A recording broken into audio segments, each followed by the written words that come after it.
Robin Williams drops the microphone. Silence. The audience holds its breath.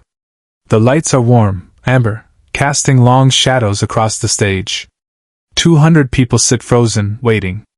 Robin Williams, the man who made millions laugh, stands motionless. His eyes glisten. His trademark energy, that explosive, manic brilliance that defined his career, has vanished. In its place, raw humanity. Just seconds ago, he was in the middle of a bit. A joke about coffee shops, something absurd, vintage Robin. The crowd was roaring. And then a man stood up. Not to heckle. Not to interrupt. But to say something that would change the temperature of the entire room. Mr. Williams, I just want to thank you. You brought laughter to us in the darkest place I've ever been. The man's voice cracked. He was older, maybe late 60s, wearing a faded jacket with a small American flag pin on the lapel. A veteran. And in that moment, Robin Williams stopped being a comedian. He became a listener. But this moment didn't start on that stage. It started decades earlier, in a place Robin had only visited once, but never forgot. If you want to see how one moment of gratitude can pierce through years of pain and reveal the man behind the laughter, subscribe now. Because what happens next will stay with you forever. It was 1987. Robin Williams was at the height of his fame. Good Morning, Vietnam had just been released, and he was being celebrated for playing Adrian Cronauer, a radio DJ who brought humor to soldiers during the Vietnam War. The role was funny, chaotic, and deeply human. But for Robin, it wasn't just a role. It was a responsibility. During the press tour, he met real veterans. Men who had served in Vietnam, who had lost friends, who carried memories they couldn't shake. One of them told Robin something that haunted him. We didn't have much out there. But when we got to laugh, even for a minute, it felt like we were human again. Robin never forgot that.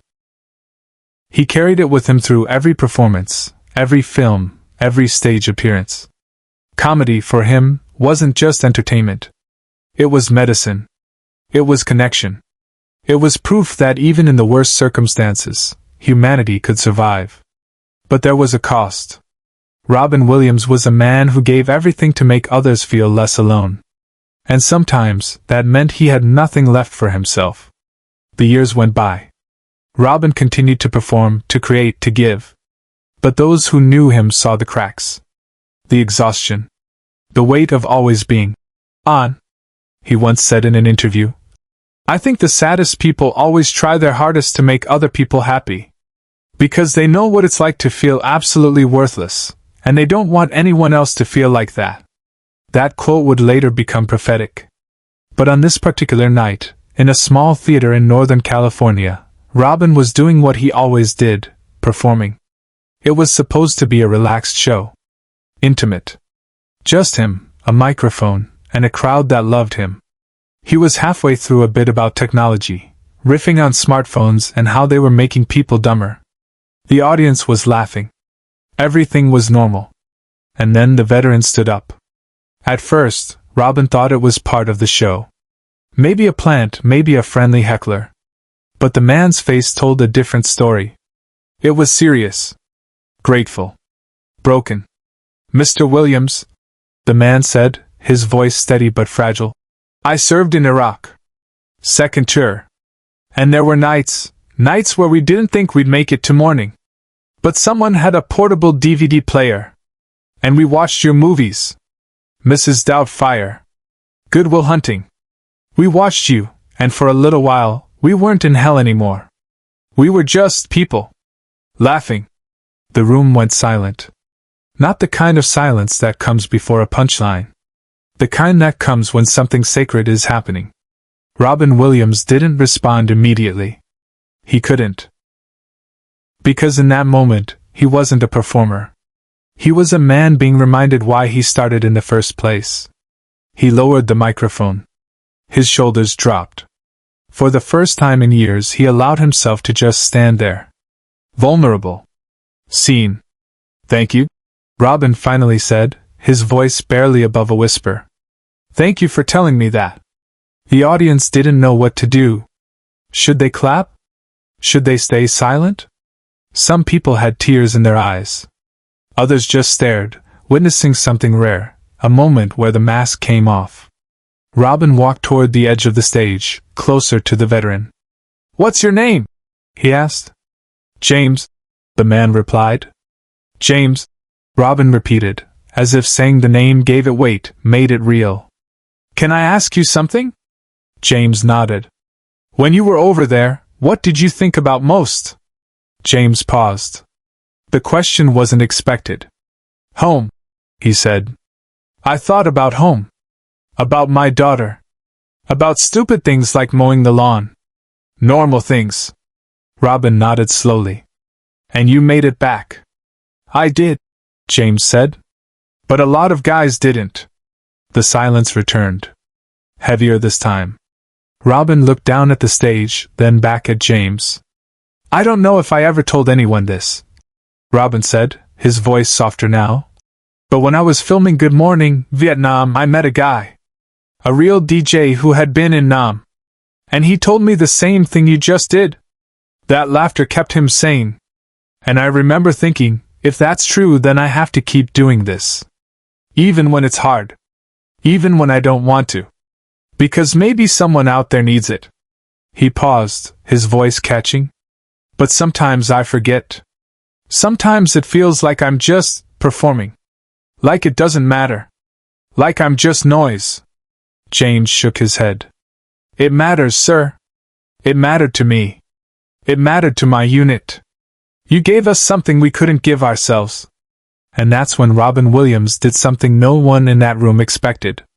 He stepped off the stage.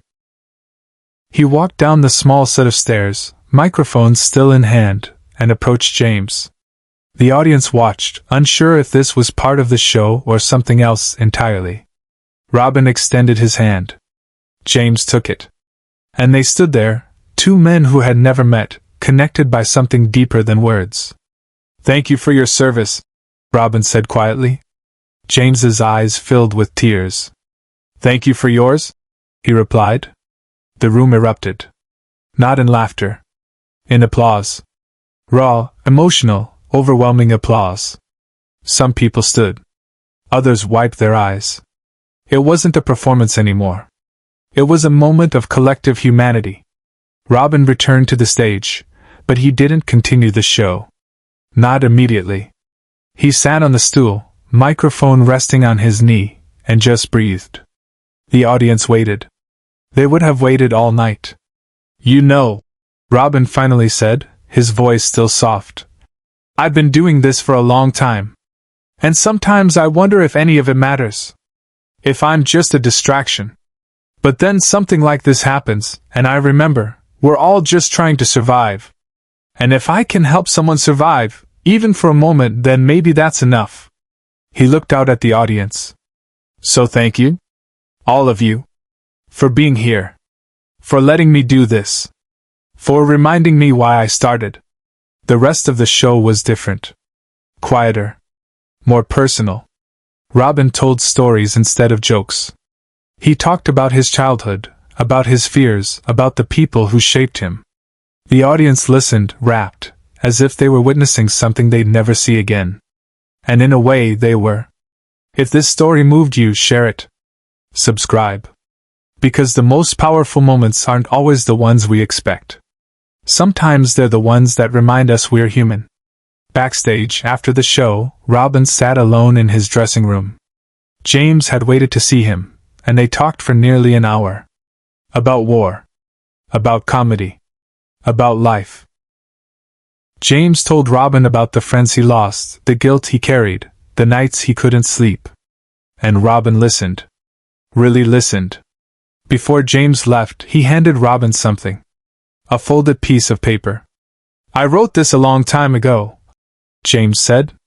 "I never thought I'd get to give it to you." Robin unfolded the paper. It was a letter, handwritten, dated years earlier. It read, "Mr. Williams, I don't know if you'll ever read this, but I wanted you to know that you saved my life. Not in a dramatic way, but in a small, quiet way that matters. When I was deployed, I felt like I was disappearing. Like I was becoming something I didn't recognize. But when I watched your movies, I remembered who I was. I remembered that I could laugh. That I was still human. So thank you. Thank you for reminding me. Robin read it twice. Then he folded it carefully and put it in his pocket. I'll keep this, he said. Always. James smiled. You already gave me more than I could ever give you. They shook hands one more time. And then James left. Robin sat there for a long time, staring at the mirror, seeing himself not as a performer, but as a person. Someone who mattered. Someone whose work had meaning beyond the laughter. That night changed Robin Williams. Not in an obvious way, but in the quiet, internal way that matters most. He carried that letter with him. He thought about James. About all the people who had ever told him his work mattered. And he held on to that when the darkness came. Because Robin Williams struggled. The world knew him as a comedic genius, but those close to him knew the weight he carried. The depression. The anxiety. The feeling that he was never enough, that he always had to give more. But moments like the one with James reminded him of something essential. Connection is what saves us. Not perfection. Not fame. Not even laughter, necessarily. Just the simple act of being seen, of being heard, of knowing that we matter to someone else. Years later, when Robin Williams passed away, the world mourned. But those who had been in that small theater, who had witnessed that moment between Robin and James, remembered something different. They remembered the man, not the myth. The human, not the icon.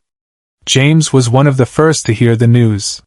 He sat in his living room, holding that same DVD of Mrs. Doubtfire, and he cried. Not just for Robin, but for all the moments of laughter Robin had given him. For the reminder that even in darkness, humanity survives. He thought about that night. About Robin stepping off the stage, shaking his hand, looking him in the eyes. And he realized something. Robin Williams didn't just make people laugh. He made them feel less alone. And in the end, isn't that what we all need? To know that someone out there understands. That our pain is real. That our joy is real. That we are real. Robin Williams gave that to millions.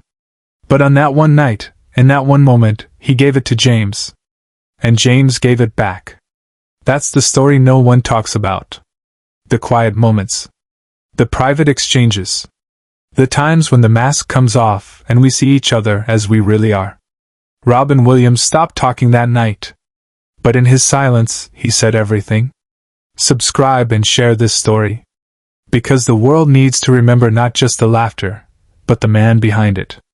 The man who understood that comedy wasn't just about jokes. It was about connection. About humanity.